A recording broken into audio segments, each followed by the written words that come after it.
Hello everyone, welcome back to the channel. Thank you guys for being here as always, and today let's talk about Battlefront 2's single player campaign. Now I usually like to try and start these reviews off on the negatives just so that then we can end on the higher notes.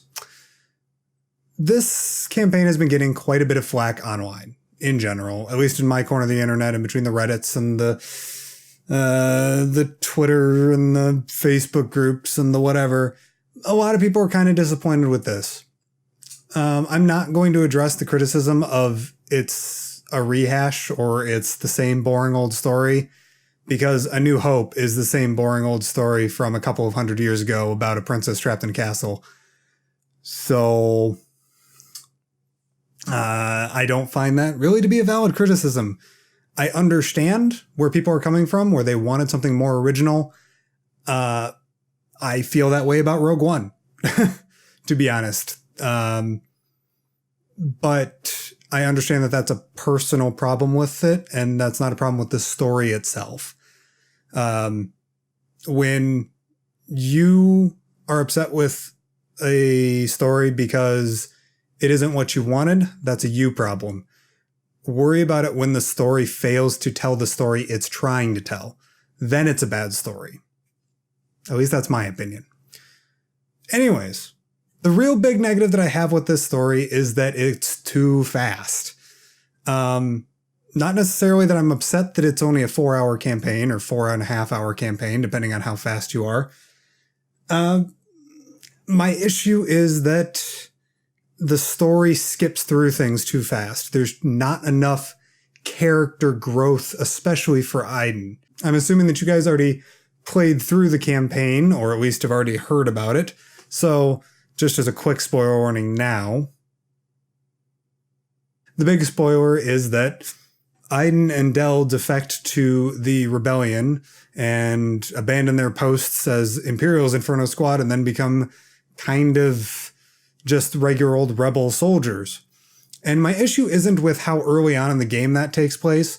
My issue is that it doesn't give us enough time to see the transition. We go from full-on hardcore Imperials to valiant rebels a little bit too quickly. We needed to have a couple of cutscenes put in there where we see some conflict in between maybe Del, who's more prone to be a rebel, versus Aiden, who might not still be quite on board. We needed something more like that than just, straight from running from Aiden's home planet and boom, we're in the rebellion and now we're rebels.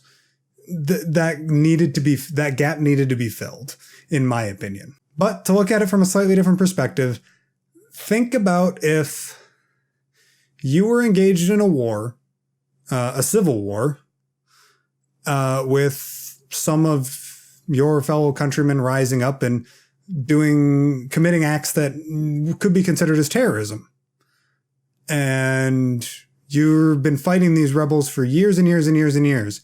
And then your dad, who's a high-ranking member in the Loyalist Party, or the Loyalist side of things, who's also the guy that brought your own home community into the Loyalist side of things,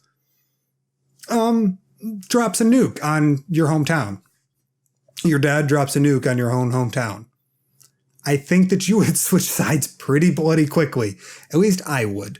So there is that. I still wish if we would have had just give me 2 more cutscenes in between Aiden full-on Empire to Aiden full-on Rebellion. Now, the thing that I loved about this entire game, the number one thing that made the entire game worth my $80 is the mission on Pilio with Luke Skywalker and Del. I am not exaggerating when I say that is my favorite portrayal, or rather representation, of the character of Luke in any medium. Maybe it's tied with Luke in Return of the Jedi, in that second half of Return of the Jedi, but it's tied with it. That's huge. Luke Skywalker is probably my favorite character from the original trilogy. The writing in that entire mission is... it's...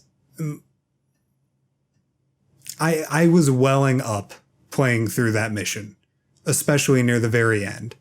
The way that they wrote Luke as a character, the way that the voice actor delivered the lines as the character of Luke, it felt exactly like what the character of Luke is in my head. And it was very, very much worth. Just that one 20-minute experience of playing that one level was worth my $80. Overall, I could see why people are a little bit upset with this in general. I am still upset with Rogue One because it wasn't the story that I wanted, and it wasn't the story that I tricked myself into thinking that I was promised. If that makes sense.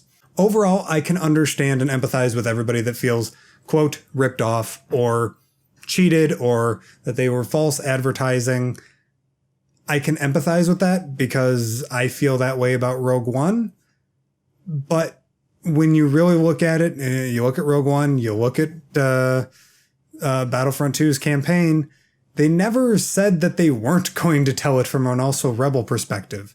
This does start out from an Imperial perspective. And then those Imperials realize, oh, the Empire is turning into something we don't like.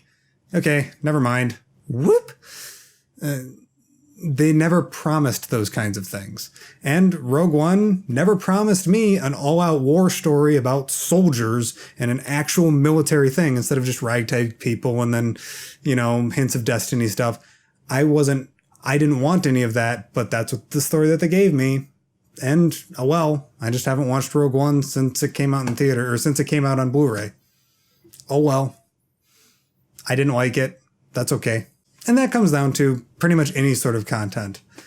I love Star Wars, obviously, but like I've been saying in the last few videos now, just because it seems like the Star Wars fandom seems to really just not like Star Wars lately, it feels like. I don't need to like everything. I have a ton of stuff that I already love. It's cool. But anyways, I'm going to get out of here, guys. Thank you guys for your time, as always, and I will see you guys in the next video. I got to get going and work on those part 2, 3, and 4 of the Certain Point of View reviews that should have been done like a month ago. Oh well, we'll get them done. Thank you guys as always, and may the Force be with you. Take care.